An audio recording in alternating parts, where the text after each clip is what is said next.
Distract.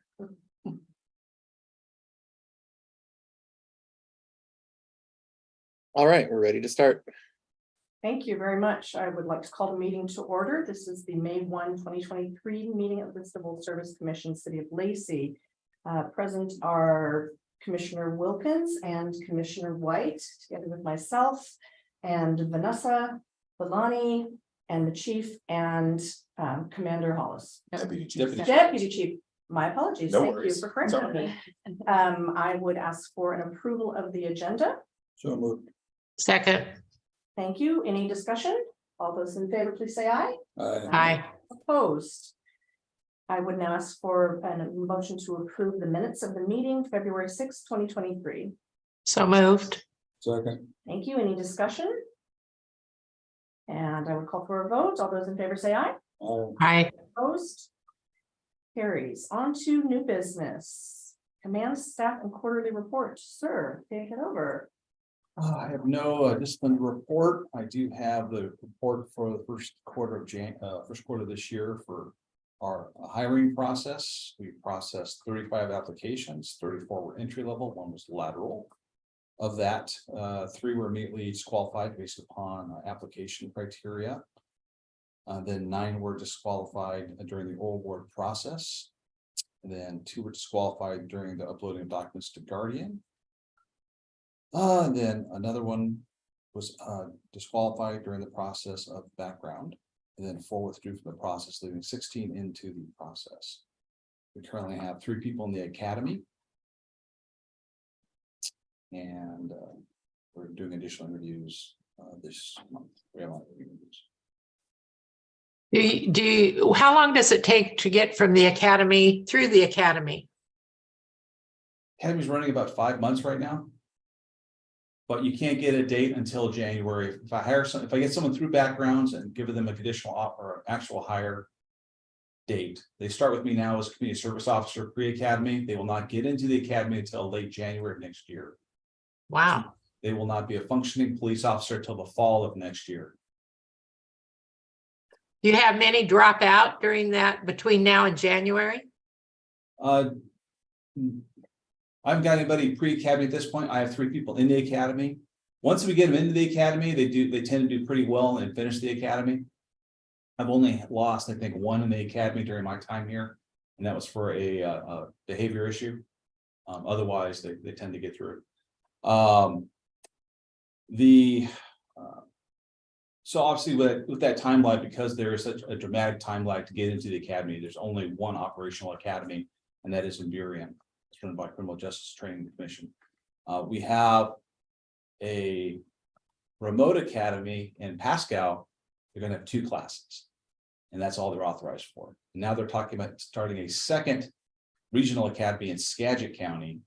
Again, they'll probably have 1 or 2 classes. This won't be they're not anticipated being permanent sites at this point. There is some discussion about looking at funding options for the possibility of regional academies, but that's still on the drawing board phase, if there's even to that point yet.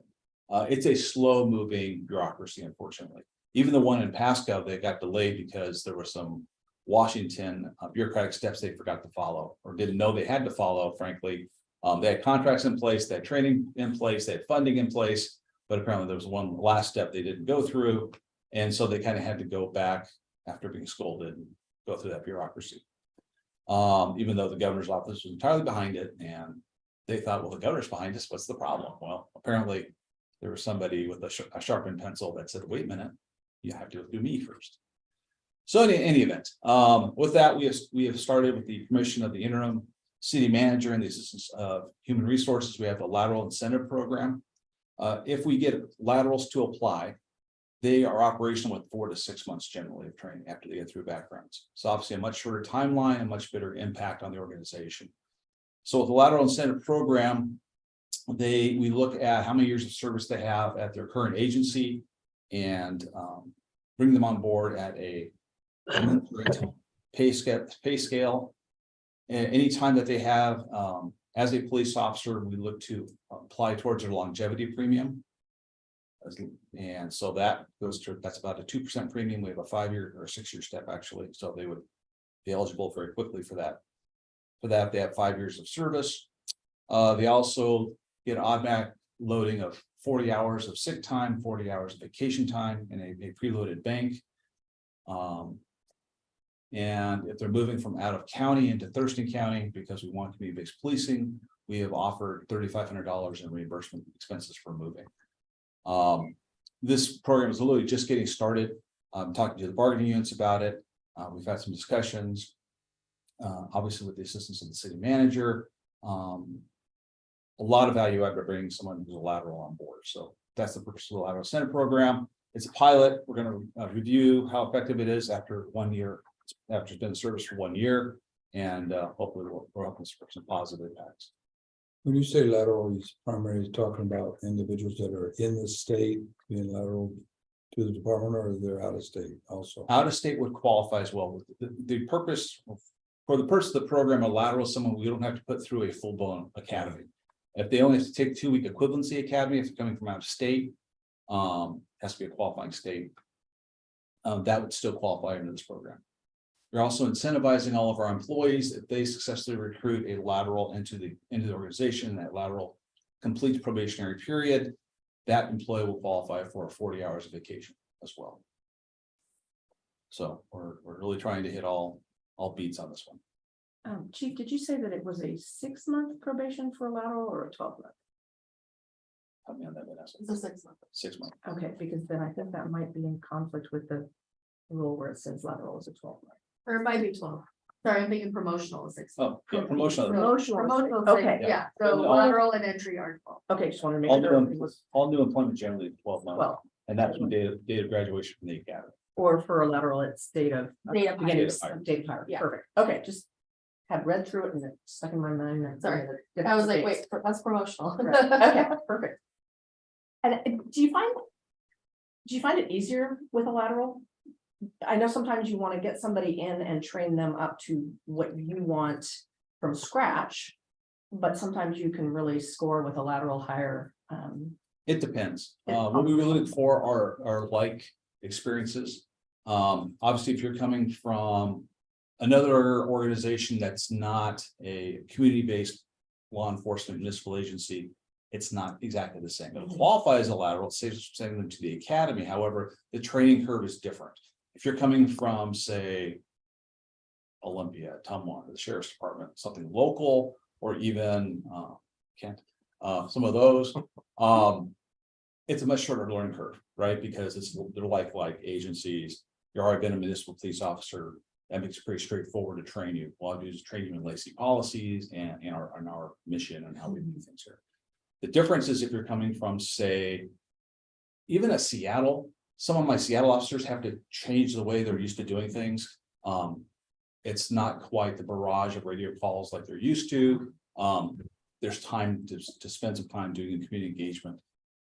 Some pick it up very quickly. Some are like, whoa, this is really different. Then I have folks coming from agencies like I had people try from fishing game, right? Mhm. Totally different law enforcement, or gambling, totally different law enforcement experience, right?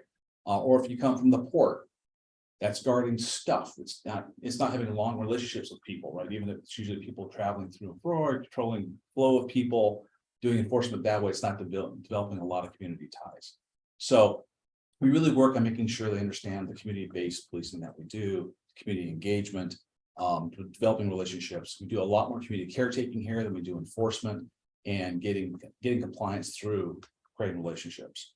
We try not to arrest our way out of a lot of problems. We're happy to comply with people if they want to be arrested, though. That's not a problem. We're very good at that. We'd rather get their voluntary compliance. It tends to be longer lasting and makes better neighborhoods and relations.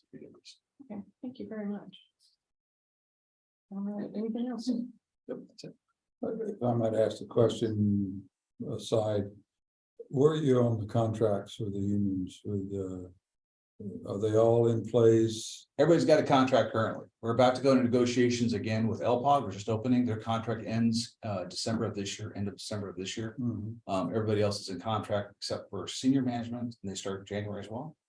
Yeah, we'll be opening up probably with them in September. Right. Yeah, they end this year. So both those bargaining units, need to contracts as of January next year. Right, But everybody currently has a current contract. all right. Good. Unlike other agencies had good arbitration, we didn't do that. We were able to find resolutions. Chief, I have one question before you move on. Did the legislature help enough? That's a very loaded question, Commissioner. They helped by not hurting, which I guess is good. There was some really badly thought out legislation that was proposed.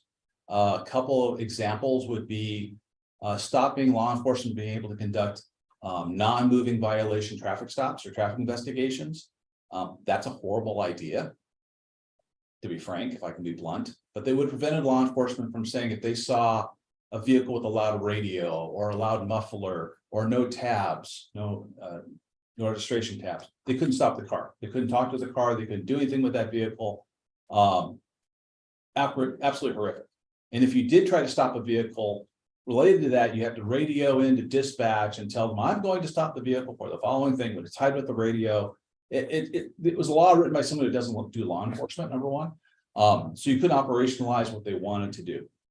The next thing they did pass a fix for pursuits, and they changed it from the probable cause standard to a reasonable suspicion standard. So now we're back in line with the other 49 states in the District of Columbia are at the reasonable suspicion standard to be able to conduct a pursuit, right? The problem is we still have this very tight list of can I please follow or stop this car for these reasons? And I can tell you it's a very different list than most people think. They're like kidnaps. I think it is. That's a violent crime. Yeah, but even though it's a violent crime, doesn't count. It has to be one specific violent crimes, right? Some sexual assaults are included. A lot of different, what we consider violent crimes aren't included in that. And so it's a very, very, very tight thing you can pursue people for. Now, the city of Lacey did not engage in a lot of pursuits. You never have traditionally. But you have to have the ability to pursue it if you need to. And they opened it up a little bit, but still it's a very tough law to be in compliance with. And it's very easy to not be in compliance with, because it is so nuanced and difficult to follow. So that was a challenge. Things we lost. There were some the governor was very much in favor of some funding initiatives for local law enforcement for both selection, recruiting, retention of law enforcement. None of those bills got any traction. None of them, they all died in committee or on the House floor. Which is unfortunate because as you don't know, the state of Washington is 51st in the nation. Remember, there's 50 states. We're even behind District of Columbia, right? As far as staffing of police officers per capita, right? We are extremely lightly staffed for law enforcement. Compared to all of the rest of America, right? I've never seen anything so lightly staffed as before I came to the city of Lacey and the state of Washington. We could literally spend hundreds of millions of dollars on hiring additional people to what we already have authorized. We would still be 51st of the nation. That's how far we are behind everybody else as far as staffing. That's why I said our philosophy is to get voluntary compliance because there's no way we can enforce all the laws and all the people that are breaking all the laws. Now I get people all the time that are saying, why don't you guys write more tickets? Why are people speeding on College? Why are people speeding on Rodel? Why don't you guys go on writing more tickets? Well, frankly, because we have other things we have to get done first and we have to prioritize everything. And the places where we do traffic enforcement is where the accidents tend to occur. So we do hotspot maps to show what locations, what intersections tend to have more accidents. And that's where we really concentrate our focus on to try to prevent the injury accidents that have been occurring. And even with that, and I talked about we have 11 open spots. That means I have only one traffic officer currently dedicated solely to traffic. I usually have two. One of those spots is vacant. I currently only have one school resource officer. I have two vacancies for school resource officers. There's some definite issues that we need to address. That's why we're trying to get the staffing up, frankly. Trust me, my bargaining is telling me all the time how lightly staffed we are. They're very good about that. They give me lots of good reminders. And I don't disagree. We do need to get address staffing. But that's why I gotta prioritize the mission. But even with that, I'd like to have more people. I think everybody would, but there's competing realities and staff, there's funding issues. So I appreciate what I have. So do you think that a lot of that is because of who's in charge of our government legislature? That we're 51st? That's hard to say. That's very difficult to say, because I can tell you on all these issues that I just discussed, both sides of the aisle voted differently on them. We had a lot of people vote in favor of the pursuit. A lot of people crossed over and helped us with that. However, neither side of the aisle could come to any type of conclusion on the Blake decision. So currently, the law is set to sunset on January 30th. Technically, it's July 1st. But June 30th will be the last day that drugs are criminalized in the state of Washington. There'll be no personal possession law for drugs as of July 1st if there's no special session. So what we're doing is working on a local ordinance that would address that. That is in the spirit of what we put forth to the legislator, which would put a focus on people who are experiencing substance abuse, arrested with drugs, that if they seek to be rehabilitated, they seek assistance with their addiction, then the criminal sentence would be suspended pending them completing rehab, and then the whole conviction would be expunged from their record. So the idea is really put a focus on rehabilitation and fixing the medical issue. If people choose not to address the issue as a medical issue, we are more than happy to deal as a criminal issue, and they can start doing incarceration. But a simple misdemeanor won't do it, because you'll get time served. It's a couple days in jail. It's like, I'll be out in 12 hours. Good for me, and I can go get high again, right? If you're going to be in jail for 30 days or more, well, maybe I should go get some help, because it's going to be pretty miserable in jail not to get high for 30 days.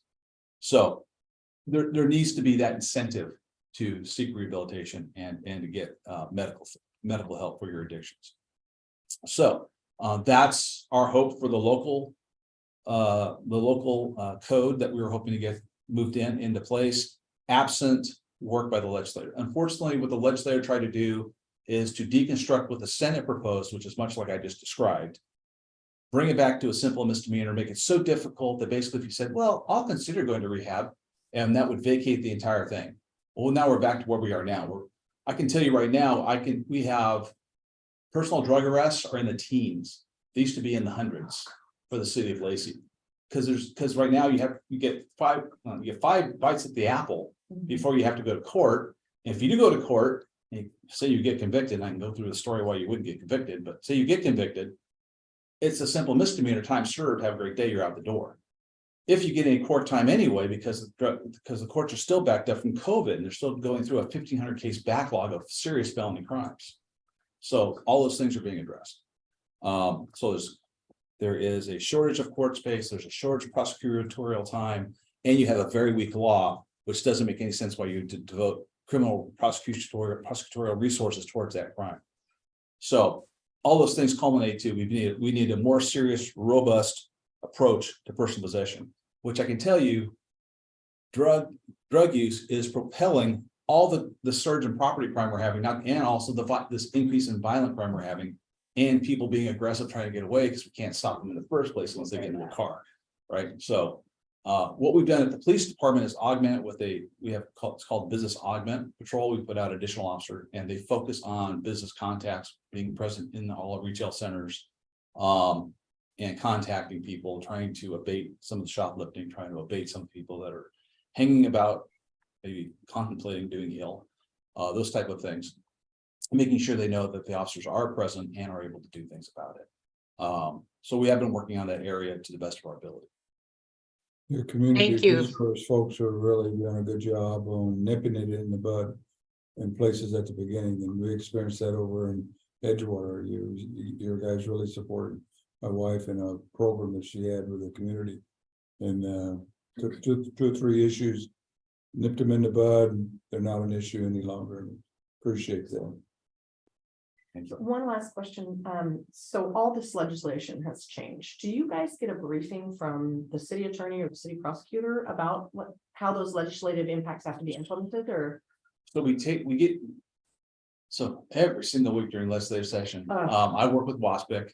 And we get briefed by WASPIC on the status of various laws that either are voted down or actually voted into law, then signed by the governor. Then we go through the wording of those laws. And we work with the city attorney and develop training, and then we go through a training cycle with all our folks. I can tell you this legislation will not be as big as lift as the last two. The last two have been extremely dense for material. These are a little more commonsensical.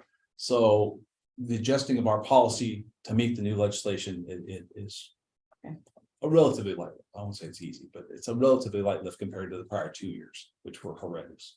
Okay, thank you. All right, anything further? Madeline, no? Jerry? Okay. Should we move on to the civil service rules update, or would it make more sense to us talk about the establishment of the lieutenant position first? Either way. Either way? All right, well, why don't we keep you on the hot seat there, Chief, and have you do that for us? And I did provide everyone physically here a copy of the police lieutenant position. It is on our website to Commissioner White, in case you need that, but I can also email it over to you later today.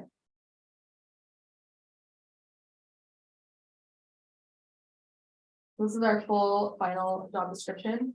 We do have it out for recruitment right now. Well, we don't have any candidates. We are scheduled for the promotional process in June. That is due to public safety testing and scheduling. We needed to get kind of on their schedule prior to actually getting it added to our civil service rules. So we are going a little bit more backward than we would prefer. We have been discussing it for the last several meetings about bringing this position forward and creating that. And then I will turn it over to the department specifically to talk more about the position and the expectations. So this change is necessary as part of our succession plan. One of the things when I came to the department about 4 years ago now, that I saw was it was a very difficult succession plan or way to promote within the organization. And I wanted to make sure that if you wanted to either move horizontally in the organization through specialties or more vertically through the organization into higher areas of responsibility and leadership, that there was a path for you to succeed by promoting through the organization. And under the old way of doing things, there was officer, sergeant, commander, and then chief. So they added the deputy chief role, which was awesome. However, the sergeants were overworked. There wasn't enough supervisory capacity at the patrol level. So we added the corporal rank as a hybrid position to be backups to the patrol sergeants. And then we looked at the role of the commanders, of which there's only 2, and what the role they play in the organization, what is the scope of their authority, what is all the tasks they are expected to perform, and is that really legitimate to expect a sergeant, a line supervisor, that being a sergeant, to be able to make that jump all the way to commander, where you're running an entire division, and the 2 folks doing that are very senior senior executives that have a lot of institutional knowledge and a lot of leadership knowledge. And is it reasonable to think that would a sergeant moving into that role would be effective and productive and successful in that role? And how do we prepare that person for success? And really, it was a small, you really shrink your candidate pool by doing that, which means you're probably going to have to go outside, and that really demotivates your internal workforce. Like, hey, how do I grow in the organization? That means I have to leave the organization to do that. We didn't want to have that. So what we looked at is how can we do this most effectively? And it was, well, how about we go from 2 commanders to 4 lieutenants and shrink the jobs of the commanders down and make it into a more realistic job description and task list that you could transition reasonably from a line supervisor into this middle management role and be successful and to the organization, and also provide a better level of middle management support that the organization is currently lacking. If you talk to my commanders who have recently added a lot of gray hair, They'll tell you they have very large scopes of responsibility. And to include, some of them even had unit supervisory responsibilities due to the lack of additional supervisors at one point. We figured that out. We had the supervisor in special operations. However, we still have this issue. So by creating the lieutenant role, what we did is went through the job description, went through the tasks, duties, and responsibilities, and said, okay, how can we make this more bite-sized and better for alignment? And so we said, we'll make lieutenant over blue team in patrol, lieutenant over gold team in patrol. The lieutenant would be in professional standards and backgrounds, and then a lieutenant would be over detectives and special operations. And this does a couple of things for us. So the first two lieutenant roles that we'll hope to be filling this year are over blue team and gold team. So they both be patrol lieutenants. Number one, I have a patrol commander currently who will be able to mentor, guide, and train those two lieutenants. Those two lieutenants will be able to provide better continuity among the shifts. You have 3 shifts on blue team, you have 3 shifts on gold team. So each lieutenant will be able to have better continuity among those 3 shifts. So instead of each shift perhaps lacking the definitive direction that a middle manager could provide, and high touch and high, frankly, background and backup to all the things they need to do, really bring them into alignment to make sure that we're all rowing in the same direction, the same speed. And that we have a synergistic effect along each team. And as we transition from one team to the next team, those 2 lieutenants are able to work together to make sure that next team gets all the information they need and keeps on working on successes and building on successes the first team was able to acquire. And really work on building the synergies that are available between by working in those teams and making sure we're working in concert. So that's the role of the first 2 lieutenants. The next lieutenant hopefully would be over professional standards. Currently, you only have a sergeant doing that. We're adding a police record specialist under the body worn camera program with that sergeant this year. Ideally, I'd like to have at least a lieutenant in there that will assist with investigations, logistics, police standards, and a lot of the work that right now my civilian customer supervisor is doing for logistics really should be transitioned to that lieutenant to really provide some gravitas and also be able to make sure that the sergeants are in alignment with all the training that's being requested for their personnel. Because right now it's being run through a commander and it's a bit detached from where the commander needs to be. So the 2 commanders have expressed a desire to retire, frankly. And this is part of that succession plan, is bringing lieutenants on in a multi-year cycle to match their stated retirement goals. So it would bring the lieutenant on board early enough so that the commanders could pass on the institutional knowledge to the lieutenants, so we don't have that gap in knowledge and we don't lose all of the stuff, right? And that's really been also a big thing that we've tried to do at the department, is so that every time is not the first time when we're doing things.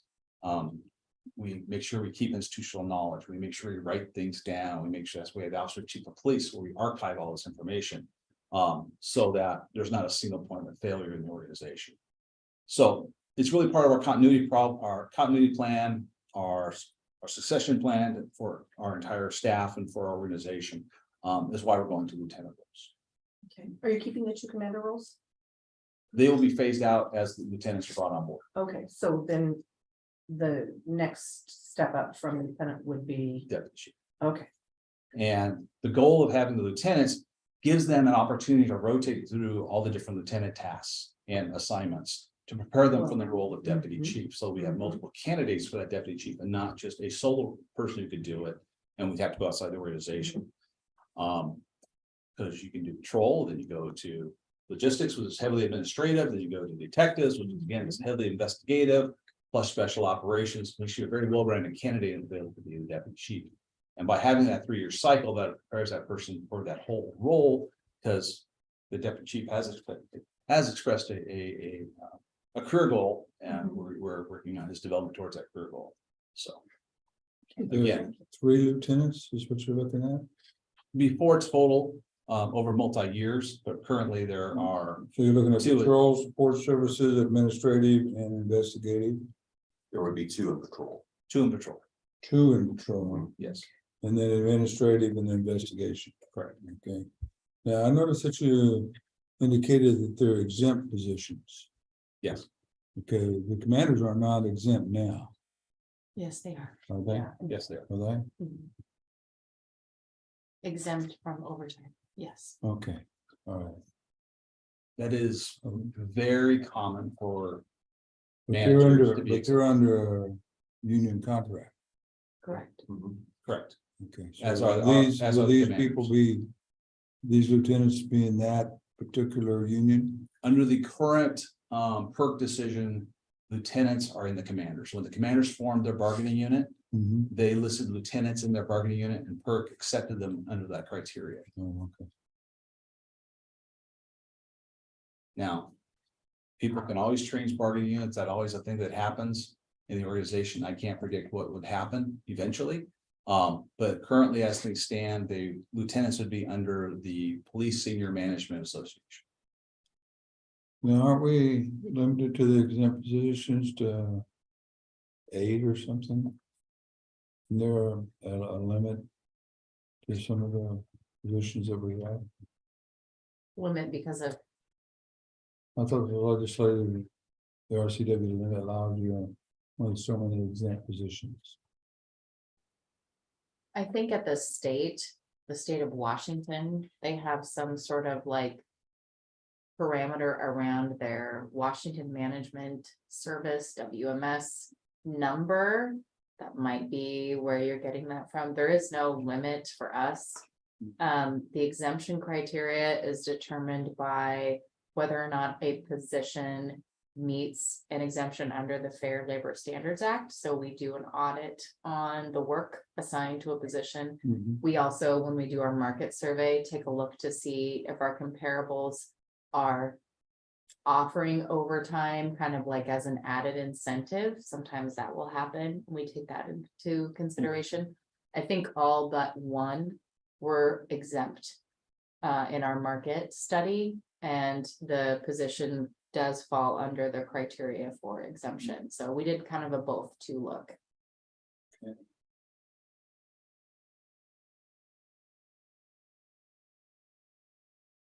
Good. Anything else? Have to answer any questions. Having not had a chance to look through this, I don't have any, I can't formulate anything, but it makes sense. It just passes the sniff test as a very well thought out way to progress people and keep good people that you might otherwise, like you say, have to have them look elsewhere to be able to move up. So I think this is a very, very well thought out solution.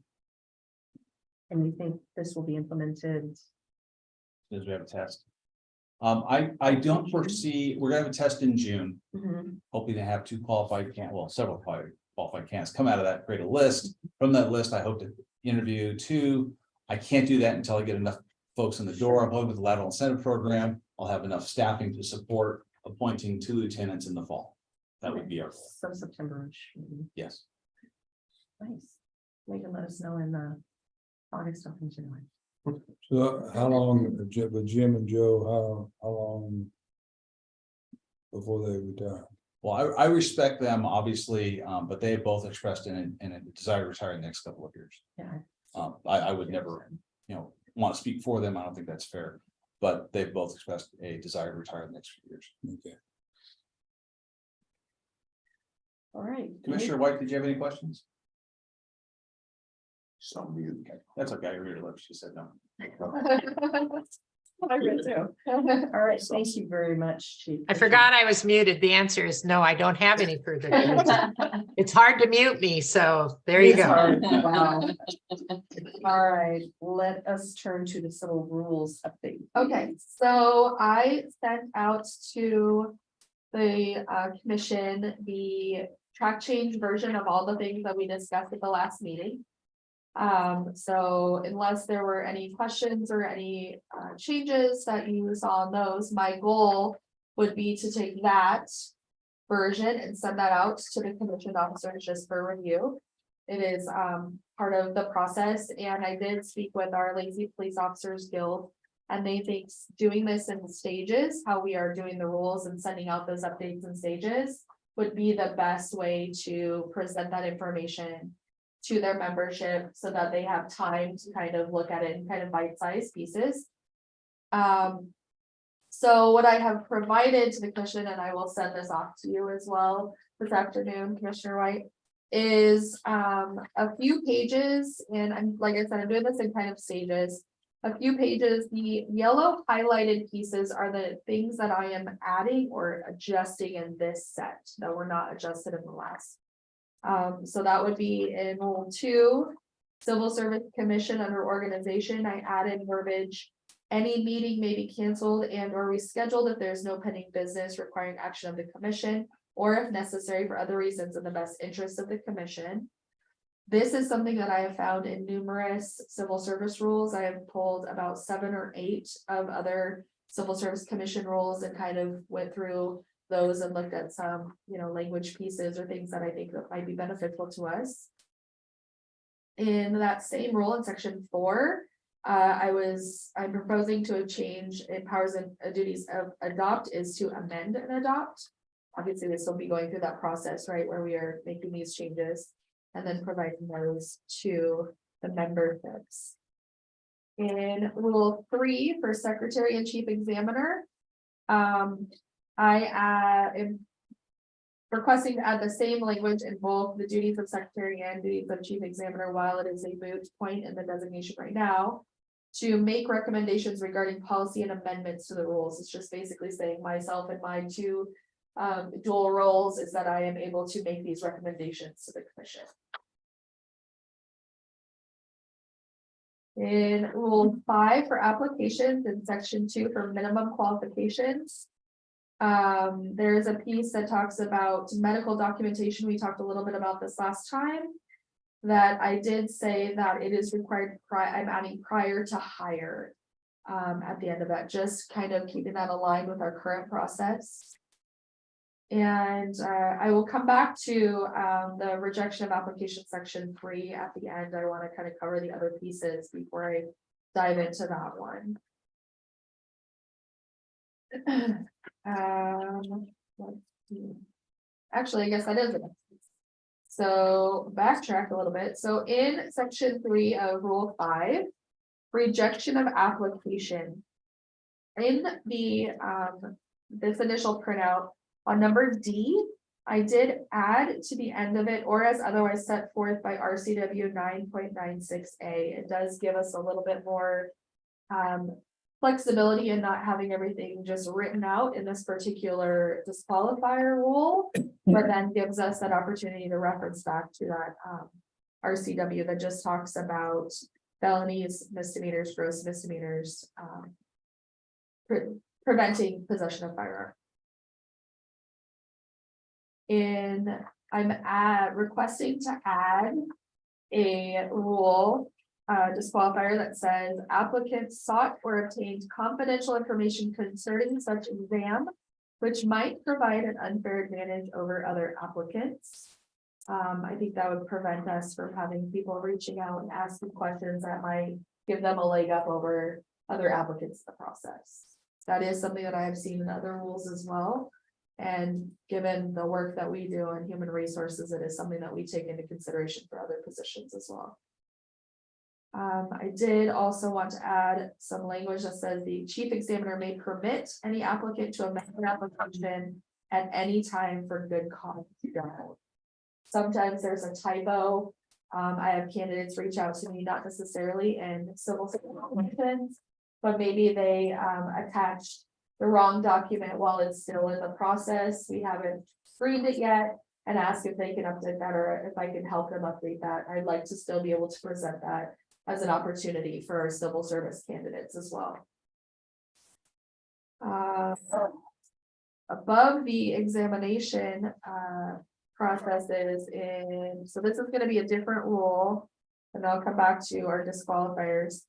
On page 15, it's our promotional processes. I'm requesting to add information that says the chief examiner, in agreement with the appointing authority, may limit the number of applicants permitted to take an examination. Any limitation shall be included in the exam announcement. The reason for that is, for an example, like our promotional process that we did in February, we do have to provide our estimated number of applicants to public safety testing so that they can build the schedule appropriately. if we end up with too many applicants. More than kind of that cap, this is just saying that we are able to cap that, and then we would figure out a way how to do that appropriately. And then I did add in a language. The chief examiner may amend any published announcement without notice, and that would be the job posting itself. Like I said, sometimes there are typos. On all of our recruitments, we have verbiage that says this announcement is subject to change without notice. It's just meaning that I have the ability as a recruiter and examiner to update any kind of potential language issues, typos, things of that nature to a live recruitment. And then the only other piece, under section 4, on page 18, notice of address change. It is just saying any change of name. So I'm adding it in case somebody changes their name, that wasn't added there. So just a few little bite-sized pieces for now, but the biggest thing is I did provide physically a copy of our automatic disqualifiers, or our current disqualifiers that are listed for the most part on the Public Safety Testing's website. So I've highlighted the automatic ones for everyone to view, and I will send this to you as well to review. And my recommendation is that we either develop some sort of language or have these listed in our civil service rules. As I mentioned at our last meeting, our rules are quite vague and do potentially leave the ability for someone to contest the disqualifiers that we currently have listed on the website that people are going to test to select Lacey versus the civil service rules. And so I think if we look those over and think that those would be appropriate to update our current language or to expand on, or maybe we just need to have some sort of a language that says, or otherwise, published on testing websites, something that ties the rules to the disqualifiers. It also helps us stay consistent in our process. That way, if there does tend to be once in a while an interesting scenario that might come up that you go, well, how does this really fit in? If it doesn't quite fit in with automatic disqualifiers, but doesn't fit in with the rules, how do we kind of go about that process and making sure that we're screening those candidates appropriately? These automatic disqualifiers are what I utilize when I'm screening candidates of personal history statements. We do require those to be on Public Safety Testing's website in order to move through our process. So if there are automatic disqualifiers, those people are currently getting pre-screened out so that they're not being, they're not being added to our process. And that is something that we can, think about, review, and circle back on in the next meeting if need be. We could go through that now. I just know that sometimes these discussions can take some time, and in an effort to continue to move all of our things forward, I don't want to kind of take too much time specifying the next process, the next month, the next meeting that we all meet at. I will have additional pieces to recommend. I'm currently still going through those, highlighting those in a different color, so I would present those pages as well. But we're gonna wait till everything's been reviewed before we Yeah. make a move to approve. Yes, amended yeah. rules. Yeah, so the goal is to do this in stages. If there are no concerns, questions, pieces that we need to expand on, once we get through all of those recommendations, those suggestions, anyone that the commission has or command, then my goal is to adopt those and approve those no later than the February meeting for 2024. My suspicion is I should have all of my recommendations done for the August meeting, which means we could potentially move to approve those in November. It's just going to depend on if the commission officers and commission staff have any concerns or questions, or if the commission has additional pieces that for commands that we want to update. And if we have suggested changes to some of the language that you have that's highlighted in yellow, send that after the meeting with the group included. That could be fine, yeah. Okay. I do not do the track change, because I think it gets too convoluted for me. Yeah. So I have my questions and inquiries just set out based on the previous draft. Yeah. Doesn't include the, That's fine. but I like what I'm seeing on all of this so far, sounds quite reasonable and quite appropriate. I think it would have for continuity. So, how do you want to go? Commissioner Wilkins, do you have any particular issues you want to address on the draft that we previously had, the track change draft? No, the only, I did have a couple questions, and they weren't in this, they would be on this, but. And I was trying to find it to, number one was the reduction, section 3 on rule 10. I wasn't sure why you did that. Just, and I'm sure you had a reason. And then there was another reason of giving, you called it, something, management. And then that's not defined anywhere. Police management, I think is, or was I trying to go back and find it where I saw it? But, those were the only, yeah, approved by police management. In that definition of police management. Who's It's that? not listed in our Yeah. definitions. Yeah, Okay. who is that? Okay. And to what level does that apply? Okay. I prefer chief or designate. Yeah, that's Chief. what I was thinking. Okay, updating that to chief or appointing a designated appointing authority. Commissioner White, did you have anything specifically with regards to the rules that were proposed on the track change document that you want to No. address? No, I don't, thank you. Okay, I think a couple are just housekeeping items that I have, but a couple are questions that I will need the department's input on. I think on page 3, under rule 10 on the table of contents, we still have reductions listed, but that came off of that rule. And then we still have that error bookmark not defined still showing up on that table of contents. I don't know if that. Yeah, formatting the table of contents, Oh, other than that Is it piece, not there? I will be reformatting and changing the script.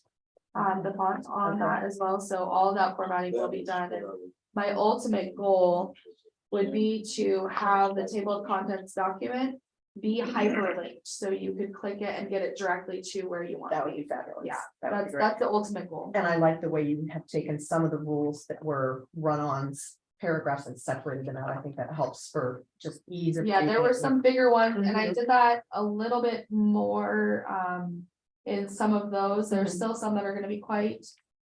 Busy and Right. bulkier, but some of those I thought it should be its own. Separated out Yeah. beautifully. Yeah. You have full-time employment defined as an employment requiring an average of 40 hours of work per week. Do you want it to read that way, or do you want it to read a minimum of 40 hours of work? Because the difference is somebody could work 20 hours one week, 60 hours the next week, and not be available as much as needed for your department during that 20-hour week. It's semantics, but it might be beneficial to you to have it work a minimum of 40 hours per week. See where I'm saying? And I don't know if you have anybody who would be thinking along those lines. I've run into that once before, and it was a bit of a disaster when you tried to have contact with that person on their 20-hour work week. They still did their 40 average per week. So I don't know if that's a difference that makes a difference for you. And it doesn't have to be answered right now. I mean, you may want to think about that and see if it has any impact. It may have none. Also, we had talked about giving notice by publication in a newspaper. Did we want to have it published? I'm waiting to get the language Okay, back, yeah, I'm waiting okay. for the city clerk, our city clerk was out on medical leave for some time. Okay. So I'm just waiting to confirm what would be the best way to adjust that language. Okay. Yeah.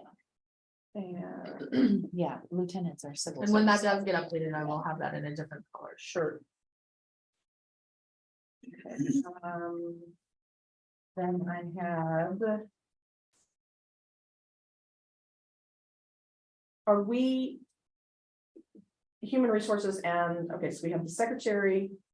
The human resource director, are we having just one person be both of those? They can be. The Okay. examiner and the secretary can be. the same Yes, person. definitely. Yeah. Do you want to, is the intent to have just one person do that? Do you want to have it in either or? Because right now it says may appoint an employee, so a single person. Do you want to have it say may appoint employees? So Yeah, that you leave yourself the opportunity to have one yeah, or we could more. add in that flexibility. I mean, for now, it's gonna be housed under one for a while. but Sure, sure, Having flexibility is never a bad thing. Okay. So we can add that change. okay. Just under rule 4, under reclassification, we talk about a position whose duties have changed substantially shall be allocated. Do you want to say shall be reclassified? Because then you further say reclassified. Yep. Okay. Allocated really means kind of the same thing. So when you allocate a position Mhm. to a classification, it's just like saying we're reclassifying. Right. So just so you know, it doesn't matter to me which way Okay. reads easier for you, but It doesn't Just matter to wanted to me either. clarify. That's what I assumed when I read it. Mhm. But just because it says reclassified a couple times further in the paragraph. So however, I have no heartburn about it whatsoever. And it's helpful because. As I'm going through these and rereading them. I'm not always going to catch some of those pieces where like, I know what it means, doesn't mean that Mhm. everyone reading is going to know, or the consistency factor, so. Sure.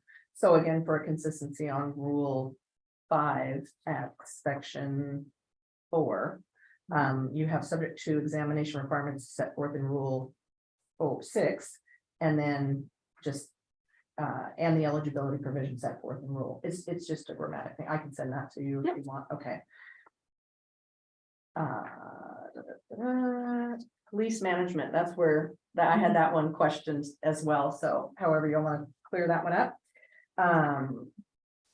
This is why it takes a village. This is why, okay, this is where I need some clarification. On rule number 6. We have added just below provision, okay, so we're talking about. Corporal applications, and then we're talking about corporal promotions, and then we're talking about sergeant promotions. When we're talking about. And I think I know the answer to this, we have such a different description. As to the procedures to do an assessment or interview for corporals than we do for sergeants. And I think that's probably because corporals are evaluated within the department.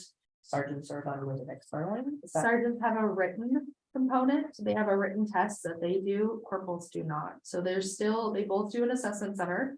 Which is something that the deputy chief works with public safety testing to develop. Okay, But the corporals do not have the written component piece of it. okay. It says that they do. Corporal examination, written exams may be incorporated, okay, Maybe. okay. so Right that- now, we don't use Okay. those for that. That's Mhm. great. And then, once we do add in the lieutenant language, I would adjust something to add shot as Sure. well. Currently, right now, they don't have a written test, but there's a written component. Okay, So it's like a written project, type of piece that we're looking at doing, and then they would also have the assessment center. okay.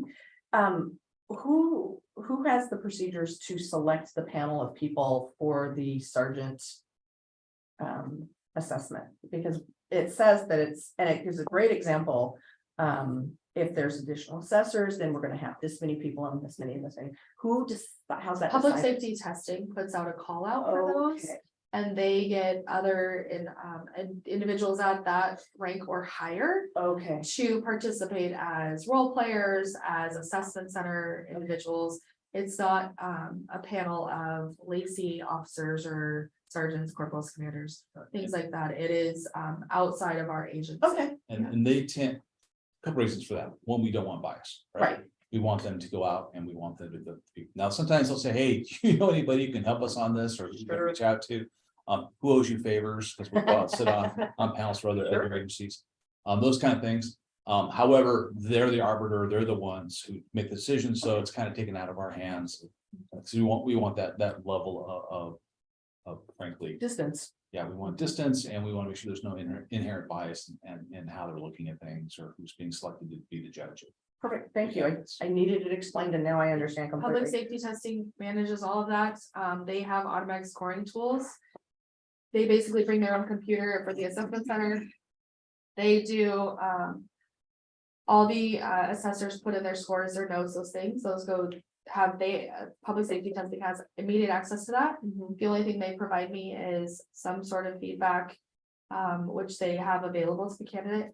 Or the scoring, and then that scoring in conjunction with the written, they also manage the written. Mhm. I proctor the written test, and then I immediately send those scores and everything to public safety testing. They develop the scores, I only get the final scores. And then that's what the eligibility lists are based off of. I kind of remember some of that. Yeah. During our training, 3-day training thing. Yeah, and then I am present at all promotional processes, physically present.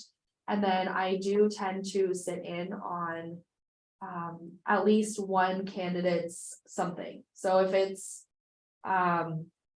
for like our sergeant's exam, I sat in the same scenario or the same piece, the scoring piece for all of our sergeant candidates.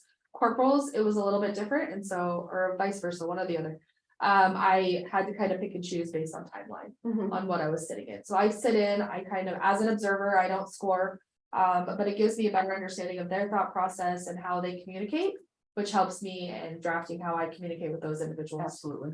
as well. Okay, Yeah. perfect, thank you.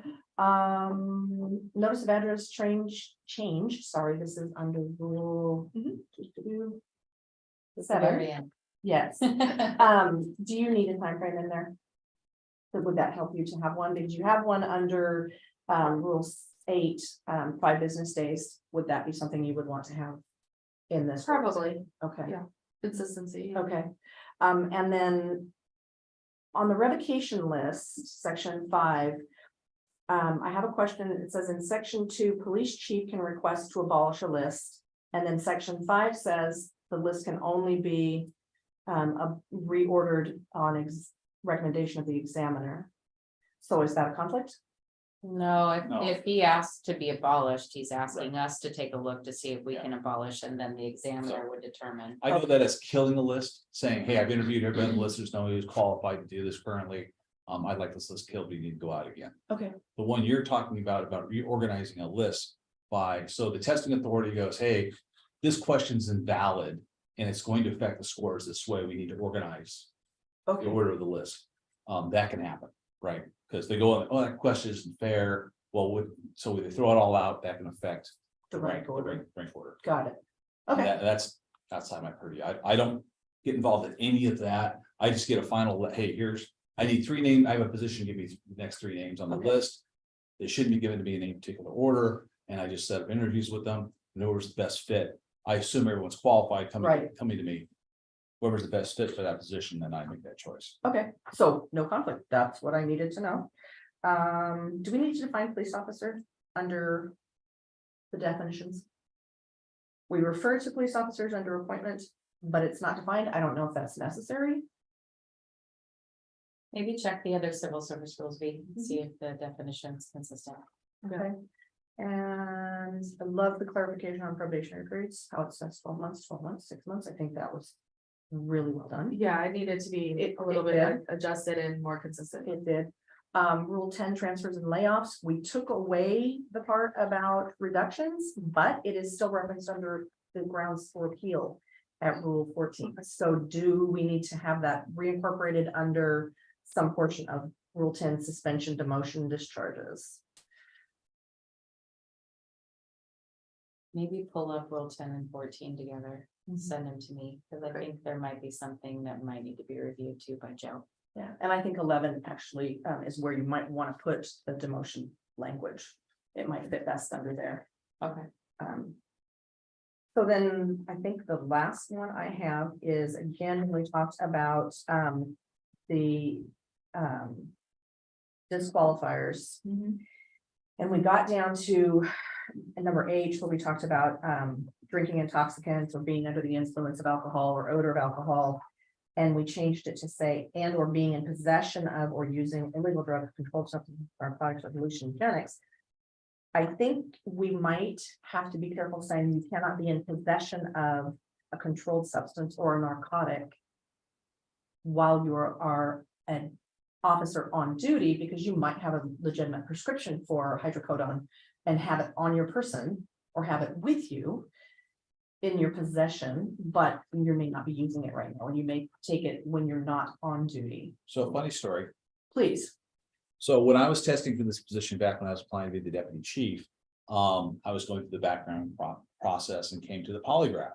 And he had his normal list of questions of, you know, have you ever done this? Have you done that? And I had to stop and read on duty or off duty, because I worked undercover Oh, for about a third to more of my career.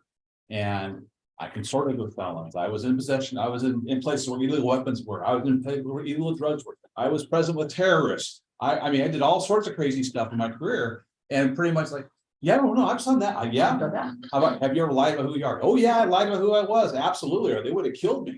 Right? So I mean, yeah, so absolutely, you're right. We need to make sure that's Okay. clear that it has to do, you illegally possess these substances. Right. Right. Okay. So, because I've had occasions where I have officers who illegally possess things because they were stealing drugs. Mhm. I had that in not here, but in another location. Where I prosecuted an officer for stealing narcotics. I've had, I've had other people that were undercover that were like, posing as drug dealers selling Mhm. cocaine. So, yeah, I think there'd Okay. be probably room for some clarification there. Okay. And what section was that under? I am looking at Rule 11, Section 3, letter H. So maybe something along the lines of, and or being in possession of using illegal drugs, controlled substances, narcotics, or hallucinogens while on duty. Or maybe except as legally prescribed so long as no impairment of duties result. So you can have your hydrocodone with you, cannot take it in a manner that would impair your ability to be a fully functioning police officer on duty. I would probably something along the lines of illegal possession, because Okay. if you could say illegal possession of whatever it is, Mhm. right? Or unauthorized use or causing impairment. blah, blah, Sure. blah, right? Okay. Preventing you from doing any of the essential functions Okay. of a police officer. And that's generally what we kind of go back to, right? Right. It's kind of the sniff test. Does it pass? Because I don't ever ask anybody if they're sick. I say, what essential functions are you unable to perform? That's a good way of doing it, Right. really. So I don't want to know what your personal ailments are. Right. Yeah, on my Please don't tell purview. me. I think the insertion of illegal is probably the easiest way to go beyond H. Okay. So, and or in illegal possession of or Okay. using illegal drugs. Mm-hmm. Mm-hmm. Okay. Perfect. I think that is all. Thank you very much. That's what happens when you turn an attorney loose on it. That's okay, because after I read them the 80th time, Oh, I Yeah. tend to go, Yeah, I have no idea what's happening. I hear that. One question I had be on Yeah. documentation. Yeah. For. The documentation for pre-employment. Uh-huh. Is that the pre-employment medical that we put everybody through? Is that on page 12? I think so. Yeah, under minimum calls, Yeah, documentation signed by a physician selected by the city. yeah, Needs minimum physical standard set. yeah, Do you want me to do pre-employment medical documentation? yes. Okay. Just because our union groups, that's what they're used to seeing in the announcement. Okay. And saying just documentation signed by a selected physician might make somebody go, What is that? are you gonna do a fit for duty? Yeah. It's just pre-employment. Yeah. And then on the last sentence. The chief examiner may permit an applicant to amend an application at any time for good cause. Let's noodle on that one because we want to be really clear about. Assisting an applicant to amend. And prior to, getting The initial beyond, screening. yes. Okay. Yeah, because I could see somebody being like, I'd like to amend my background information. No, you're too far down the process, I can't do it. And we've had folks like that. Oh, I forgot to tell you about Yes. that. And it's like. you- Yes. Yeah. And what happens is you'll have people applying to multiple agencies Mhm. and they'll disclose to one agency, Mhm. some maldeed or something. And they're like, oh, I forgot to tell you about that. I go, well, it's funny, like, on our, that's one of our particular, hey, that you get disqualified. for this." Right. Where maybe the other agency was like a little more lax on it. Mhm. So sometimes there's some selective memory. And we don't allow selective memory, so they've gotta be forthright, and we want people to be forthright. Now, I don't expect anyone applying to be mistake-free, right? That's not the whole purpose here. But it is, hey, if you made a mistake, that you learned from it, and can you show me good decision-making since making that mistake? And that you learned from it and developed and matured and all that kind of good stuff. So, And I like adding the initial screening because. In full disclosure, I screen candidates for all my recruitments daily. I don't wait until things close. I'm always screening candidates, so. The likelihood of somebody finding something quickly and like, you hit somebody, you're like, oh no, and they send me some sort of notification. Or, within a reasonable amount of time, a day or two, a week later that's past, you're already out of screening. You've probably already been invited or have some sort of notification saying that you have been added to our oral board queue. So, it'd be pretty rare for somebody to actually catch it ahead of time before me. And you do not contact them if they have failed to provide information. If somebody does not meet the minimum qualifications, which I haven't had in this particular case, we had one lateral who applied as a lateral. If they don't meet the minimum qualification, I let them know they can apply as an entry. For anyone who has an automatic disqualifier that I screen for, I send them notification they have been automatic disqualifier. So at no point in any of my recruitments. In your initial stages, would you be left in what I call the recruitment purgatory? You have some sort of notification. There are candidates who will fail to schedule an oral board, not respond, not show up. I don't send them a notification. Okay. They just get a note put in the system, they get archived out, they get marked as a fail. If somebody doesn't respond to schedule an oral board. They get banned for a year from our process, so Mhm. they are ineligible to be considered for a year. They could still apply after 60 days based on the system settings. However, we have special designations in them that I could see pretty quickly without having to dig into their account and look at that. Okay. There are other qualifications that the police department, has a 5-year disqualifier or a waiting period. So those different things. That wouldn't say you'd be re-eligible to apply on this date. They just get let know that some candidates do reach out to me and ask what the disqualifying factor is, when they can reapply. I tell them as much as I can. A lot of the time, the information I'm giving is they are disqualified. So I do try to coordinate. Excuse me. With the personal training surgeon. On those, if I just get this person's qualified, I say, can you give me a general basis in case they ask? Excuse me. I don't, while I am, privy to information, I don't need to know all of the specifics, right? It's like you had some sort of disqualifying factor in your polygraph. That's what I tell them. Mhm. If they have further questions, then I coordinate and have the personnel training surgeon or an appropriate detective reach out to them, but I do that in coordination with the personnel training sergeant. All right. Does Commissioner Clark have any? Madeline, do you have something? Sorry, Commissioner White. Obviously formalities. It's okay. No, I don't have anything to extra. Okay. All right, do we have any more input on the rules portion? Nice job. Yes, how would you like us to proceed now? What I'll do is I always kind of go back and rewatch our meetings. I take notes, but I rewatch the meetings to make sure I'm catching everything for our notes. out of the pieces that I've highlighted here. I will ask, if anybody has, and I'll send those materials, to Commissioner White so she can review this.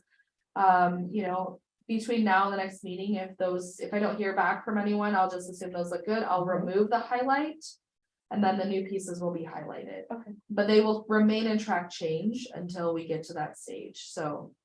If you have additional things that come up, you're welcome to send them to me and I can add them in. Okay. Otherwise, we'll just I'll send those out ahead of time again to review and.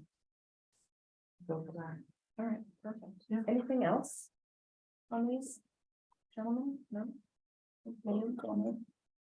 Yeah, so, all right, so now we are to the portion of the agenda where we will take public comments if there is any to be had.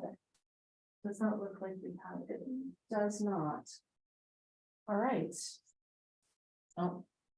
You're on mute, man. If I could be the public, I'd like to say something publicly.